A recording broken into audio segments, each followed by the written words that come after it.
In this chapter, we will study about analysis and design of beams for bending.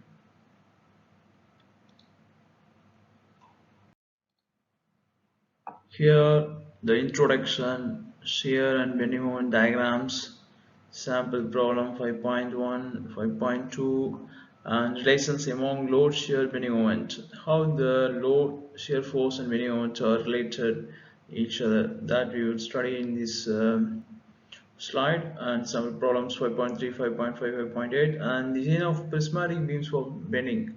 This also we will look into the details like how the prismatic beams are designed for bending. And here if you see, this objective is analysis and design of beams.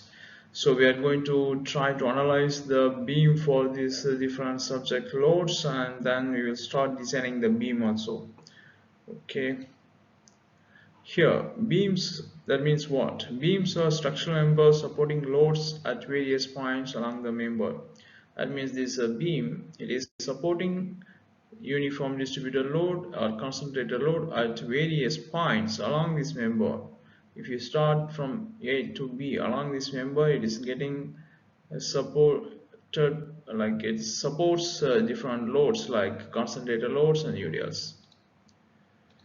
And transverse loadings of the beams are classified as concentrated loads and distributed loads. Here you can see this is longitudinal axis of the beam, and these loads are transverse to the beam longitudinal axis. These two loads like P1, P2 are concentrated loads, and this W, that is the uniformly distributed load. This is how the transverse loadings of the beams are classified as concentrated loads and distributed loads. And then applied loads result in internal forces consisting of shear force from the shear stress distribution and bending couple from the normal stress distribution. This means, like, if you take a cross section at C, and left side of this cross section, if you see this equilibrium free body diagram of this portion, here you could see the reaction as well as the uniformly distributed load, and then these concentrated loads. These are now balanced by the internal shear force and bending moment. This internal shear force is coming because of the shear stress is getting distributed across this cross section, and this moment it produces the normal stress distribution. From there we will be getting these internal forces, shear force and bending moment couple. And the normal stress is often the critical design criteria. So we should understand the thing that the shear stress and normal stress, there are two stresses are there, but however this normal stress is often critical design criteria. That becomes the critical compared to the shear, even though we have to check it for both, but this critical, it becomes the bending stress. This normal stress is resultant of this internal bending moment that we can calculate by sigma x equal to minus my by I. This y by is nothing but the section modulus. Okay, requires the determination of location and magnitude of largest bending moment. This bending moment varies across the length of the beam from point A to B. So we have to find out where is the maximum bending moment, largest bending moment, the magnitude and location. When it requires a determination of location and magnitude of the largest bending moment. Okay, here introduction of classification of beam supports. Here you could see statically determinate beams. Here this hinge support and roll support. Hinge support you will get one horizontal reaction and one vertical reaction. Roll support you will get one vertical reaction. So totally three reactions are there. So three unknowns, like three unknowns and three equations. Summation of fx, f equal 0, fy equal 0, and moment about this any point on this plane becomes 0. That's all. Three unknowns and three equations, you can easily solve it. That becomes statically determinate beams. Here you can see the overhanging beams. Here also three unknowns and three equilibrium equations for the plane problem. So it could be easily solved for this kind of unknowns. And here we have the cantilever beam. This cantilever beam also develops the bending moment and shear force, and another reaction in along this axis of the beam, that's Fx, Fy and moment also. So these three are classified as statically determinate beams. If you go here, statically indeterminate beams, indeterminate beams. Here we have the four reactions. Here one horizontal force and one vertical reaction. These two are the support, and here one vertical reaction. Here also one vertical reaction for these rollers. So here it becomes four reactions, but three equilibrium equations for this plane problem. So it becomes degree of one indeterminacy. So it's a statically 1 degree of freedom. It's more that we have to find it out. That's why it's called statically indeterminate beams. Here also the same case. Here we have the fixed support. Three reactions are getting dropped. One moment and two forces, and here also one force is coming. So totally four. So 4 minus 3 becomes 1. Degree of static indeterminacy is 1. And here also, if you see the fixed beam, here either ends we will have three reactions. Total 6 reactions. So out of 6 reactions, 3 could be found out from the equilibrium equations, but 6 minus 3 becomes 3, so 3 becomes the statically indeterminate degree of freedom. Okay, and here this problem we will see the shear and bending on diagrams. Determination of maximum normal and shearing stresses requires identification of the maximum internal shear force and bending couple. So we need to find out how much is the maximum shearing stress and maximum normal stress. So to find out that, to determine that, we need to find out how much is the maximum shear and bending moment, bending couple. Shear force and bending couple at a point are determined by passing a section through the beam and applying the equilibrium analysis on the beam portion on either side of the section. So for example, if you want to determine the shear force and bending moment at this point, like at this cross section C, we need to pass a section through the beam and applying the equilibrium analysis on either side of the portion of the beam, we could find it out what is the internal shear forces. Okay, so if I take a cross section here on left side, I will be getting one reaction at A, and this P1 is there and this WUDL is there. So at this cross section C, I will be getting a V and moment. At the same time, if I take this left side, I will be getting one reaction and one P2. These two are the other side, but however these two, it would be equal and opposite to keep this beam under statically stable condition. And sign conventions for shear stress, shear forces and bending couples M and M days are given like this. See here in the left side becomes the vertically downwards, and then this becomes the anti-clockwise moment. The right side becomes vertical upwards and clockwise moment. These two are positive shear and positive bending moment. So sample problem 5.1. Here you could see 20 kilonewton is acting at 2.5 meter distance and 40 kilonewton is acting at 3 meter distance from the point B at this point C, and at point D we have the roller support, and B we have the hinge support. So total 2 plus 1 3 reactions. The cross sectional property is 80 is the width and depth is 250. So what is the objective? For the timber beam and loading zone, draw the shear and bending moment diagrams and determine the maximum normal stress due to bending. So we are supposed to find out the maximum normal stress due to bending. So normal stress due to bending we can find out once we get the moment, and divided by section modulus, that becomes the bending stress. That's the normal stress. So, and one more objective is to draw the shear and bending moment diagrams. Okay, then you will see this example. So treating the entire beam as a rigid body, determine the reaction forces. So first we need to find out how much is the reaction forces. Treat this as a rigid body and section the beam at points near the supports and load application points and apply equilibrium analysis and resulting free body diagrams to determine the internal shear force and bending couples. So we have to section at the points near supports, and then for example here we can take one cross section, or here we can take one cross section, and then we will apply equilibrium analysis then of the free body diagrams. Then we can find it out the internal shears and bending couples. Identify the maximum shear and bending moments from the plots of the distribution. Once we plot the distribution of shear force and bending moment diagram, from that we can find it out the maximum shear and maximum bending moment. Apply the elastic flexure formulas to determine the corresponding maximum normal stress. That means like once we get the moment, then we can find out the stress by using moment divided by section modulus. That's how we apply the elastic flexure formulas to determine the corresponding maximum normal stress. Solution 5.1, treating the entire beam as a rigid body, determine the reactions. So summation of Fy equals 0 and Mb equals 0. So what we will get at B 46 kilonewton and D 14 kilonewton. So if we get the section of the beam, applying equilibrium analysis on resulting free body diagrams, summation Fy equals 0, that means here at this section 1 vertically 20 kilonewton is going, so that should be resisted by upwards 20 kilonewton. That's why this minus 20 and V1 equal to minus 20, and at section 1 equal to 20 into 0 meter. So and M1 becomes 0 because exactly at this location we are finding it out.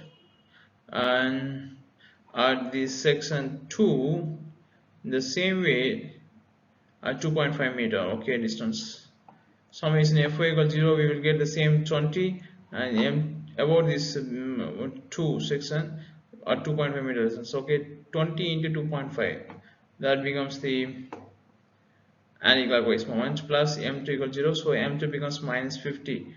So at this point M2 we are getting minus 50 as the moment, and V2 becomes 20. And at V3, so 20 and 46 is there, so we will be getting minus plus 26, and M3 is at this section 20 into 2.5 and 46 in the remaining distance. So this is how at each cross section we can find out the bending moment shear force. So finally we can try it. For example, 20 kilonewton is coming downwards, so 20, this is 20 until this support reaction comes, it is same 20, then here 46 is going up, so remaining balance is 26, top and bottom 20, so 46 becomes like this, and until from here to here there is no force variation, so it becomes straight, and 40 comes down, so 14 only it will come, then the same 14 goes up. So this is how shear force diagram we can see it. Between two, like where is the support point, reaction or load point, in between there is no force, so that region it becomes shear force becomes constant, and the bending one becomes linear. One, this is constant, this becomes linear, and the same way from here to here there is no force, nothing, so it becomes constant, so shear force becomes constant, the moment becomes linear. The same way from here to here it becomes shear force becomes constant, and one becomes linear. So we can draw this bending diagram.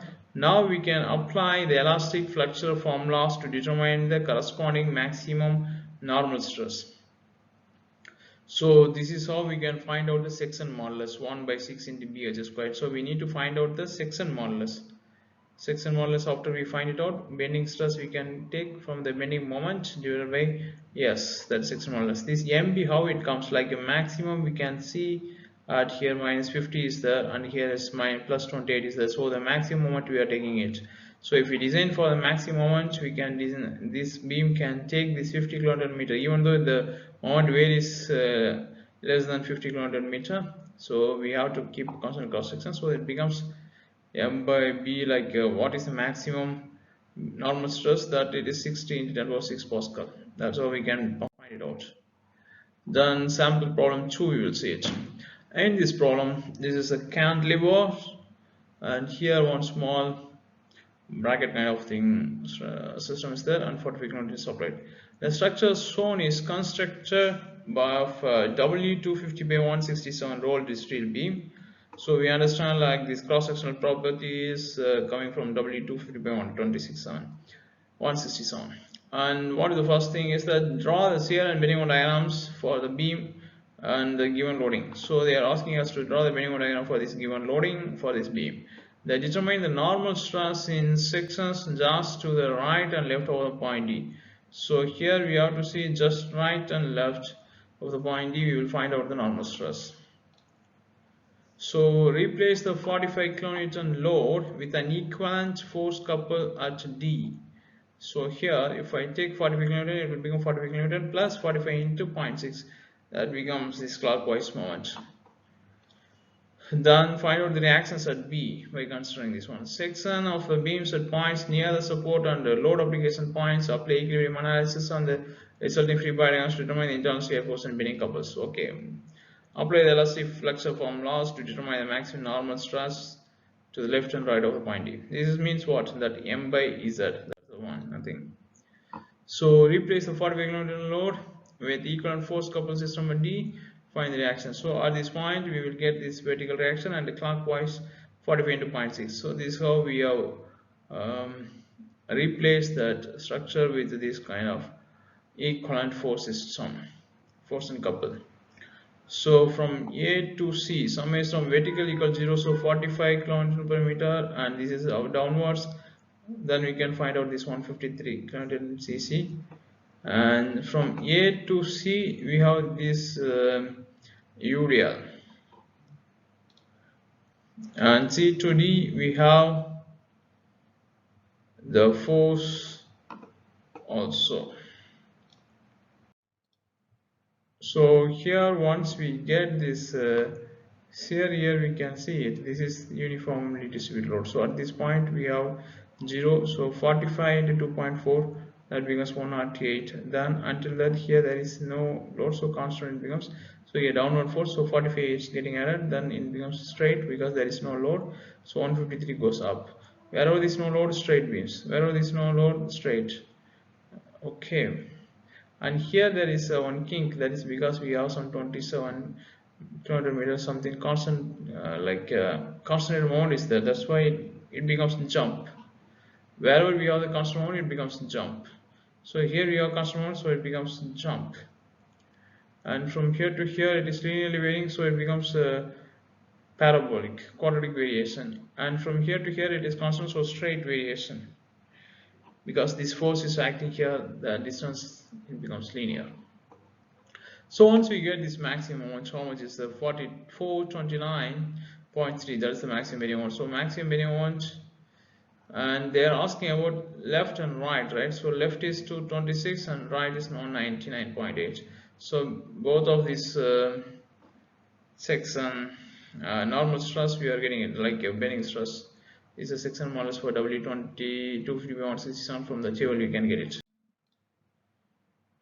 And relations among load, shear and bending, this we need to understand. Relationship between the load, shear, summation of Fy equals 0, so we take this V and delta V minus W into delta X, so delta V it becomes minus W delta X, so dV by dx equal to W, so rate of change of load becomes this here.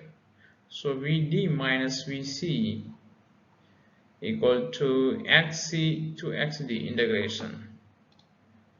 The same relationship between shear and bending moment here M, this is M into W minus that this W delta X into half of the delta X, so M equal to V in delta X, half of the delta X squared, and dm we are taking this second term, we are taking it out, it's a very minor term, minus half W delta X squared, because delta X becomes very small distance, so it becomes 0. So delta M by delta X equal to V, that means rate of change of moment is a shear, rate of change of load, by integrating the load you will get the shear, by integrating the shear you will get the moment. So sample problem 5.3 you will get it like draw shear force and bending diagrams for the beam and loading. So here also same, the taking the entire beam as a free body, determine the reactions at A and D, and apply the relationship between shear load and develop the shear diagram. So apply the relation between bending moment and shear to develop the bending moment diagram. Okay. So here summation about moment about A equals 0, so we can get D into 7.2 into 90 into 1.8, 54 into 1.8 plus 2.4, and then 52 into plus this one 1.2 also it will come. So we can easily get the D. That's okay. The summation F4 equal to 0 becomes like a 90 plus 54 plus this value minus D. It becomes A4 equal to 81.2. So next is that apply the relationship between the shear and load delta. If we differentiate shear, you will get the loading. So zero slope between concentrated loads, linear variation of uniform load segment. Okay, so from here to here you will get that like constant variation, and here also constant variation, but here it's downward it will go, and here only linear variation. This is how you will get the shear diagram. It's not a problem. And rate of change of moment becomes here. So bending moment at point A is 0, and at B is nothing but, and E also 0 because the distance is there. At B it will become this vertical A into this distance, so that becomes linear. And here also, here if we go on, this is also linear, getting reduced because this is going up, this is coming down, this is also coming down, so it becomes negative, then it goes upward. Then this is UDL, so that's why it's varying parabolic. Variable variation between D and E is quadratic, that's parabolic. Apply the relationship between. Note net change in bending moment is equal to the areas and the shear diagram, shear segments. Total of all bending moment changes across the beam should be 0. Total of all bending moment across the beam should be 0. For example, if we add all these things like 146 plus 25 and minus 63, total of all bending moment changes across the beam should be 0. This we can get it like this uniformly, it's not uniformly varying load, it's a varying load. Okay, taking the entire beam as a free body, determine the reactions at C, apply the relationship between shear and load to develop shear diagram, apply the relationship between bending moment and shear to develop the diagram. We can get these reactions, is not a problem. It becomes the quadratic variation for the shear, and this becomes a constant because there is no load, so it becomes constant. Area under the curve, that becomes the shear, so that becomes this one. Area is nothing but half into W into A, so area under this loading diagram becomes a shear. Okay, no change, so let's compare with the free body analysis. And area under this shear is becomes that moment. Okay, and this area is also some value, so this area plus this area, it becomes like that. Region of prismatic beams or bending, largest normal stress point at the surface where the maximum minimum stress occurs. So always the largest normal stress occurs at the surface where the maximum minimum comes. Safe design requires that maximum normal stress shall be less than allowable stress for the material used. The criteria leads to determination of minimum acceptable section modulus. Minimum section modulus. Among the beam section choices which have an acceptable section modulus, the one which is the smallest weight per unit length cross-sectional area will be the least expensive and the best choice. So if it becomes the smallest weight per unit length, the cross-sectional area will be the best expensive and best choice, at least expensive and best choice. So simply supported steel beam is to carry the distributed load and concentrated loads, knowing that the allowable stress, normal stress for the grade of steel to be used is 160 MPa. So this is very important. Once we get this allowable normal stress, then we can use this to get the minimum required section modulus. Select the wide flange shape that should be used. Okay, with less weight. Considering the entire beam as a free body diagrams, determine the reactions at A and D. Develop the shear diagram for the beam and load distribution. From the diagram, determine the maximum bending moment.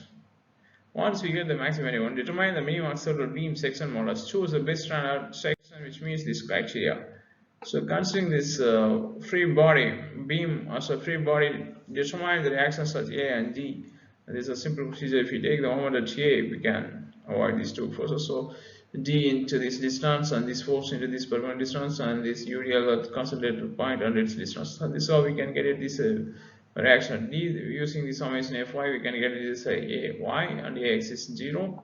So shear diagram we can get it like once A y is 52, then it starts declining, reducing it because of this UDL load, and then it becomes constant between these two, and here it becomes once again goes downwards and comes and goes upward. This becomes constant. So we can easily construct the shear diagram. This is the area under the load curve. Area under the load curve. So this area, if you see it, it's 3 meter, right, and 60. So we can calculate that just around a meter. Maximum minimum occurs at 2.6 meter. So area under the shear curve A2. So this becomes 52 and this 2.6. So half divided by 52 and 2.6 is a triangle. So this becomes this area. That is a moment, maximum moment. So determine the maximum, so minimum acceptable beam section modulus. So you'll get this maximum moment divided by allowable stress, normal stress. That becomes this minimum acceptable beam section modulus. So using this beam section modulus 422.5 into 10 power 3, so we can get 63. So 440, that becomes like 200, and but this weight is more, 46.8. So we can go with 3 ton by 38.7. So here they are going with 474, 424, 448, but this weight is more, so we are going with W60 by W360 by 32.9. So it becomes to see this which is the weight. Considering the less weight, we should better to choose the standard, that should choose the standard section, which meets this criteria.